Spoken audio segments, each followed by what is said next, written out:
In today's video, I'm going to teach you how to relink missing media in Adobe Premiere Pro.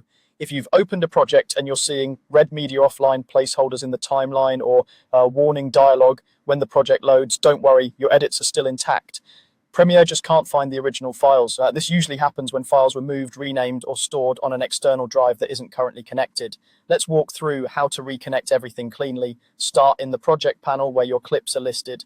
Offline items are typically marked with an icon and show as offline in their metadata. Right-click one of those offline clips and choose Link Media. This tells Premiere you're about to point it back to the correct source file without changing any edits, effects, or timing in your sequence. The Link Media dialog will open. Click Locate. This launches a file browser so you can navigate to the folder where the original media is stored. If you're not sure where that is, think about where you last saved your footage. Common places include a media drive, a camera card backup folder, or a folder that may have been renamed. If you work from an external drive, make sure it's connected and recognized by your system before proceeding. Once you're in the right folder, match the file name exactly. Selecting the correct file is important. Verify the name, duration, and format if you're unsure.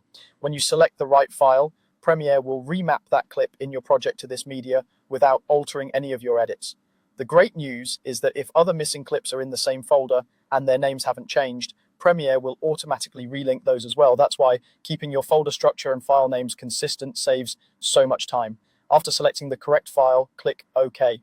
Premiere will confirm the link and, if applicable, batch relink other missing media it recognizes. You should see the red media offline cards disappear for those items. Now it's time to verify. Play through your timeline and check a few key sections. Make sure video and audio are back, waveforms look right, and any synced footage still lines up. Scrub through transitions, graphics, and nested sequences to confirm everything behaves as expected. If you spot another offline clip, repeat the same process, ideally starting from a clip located in the same folder as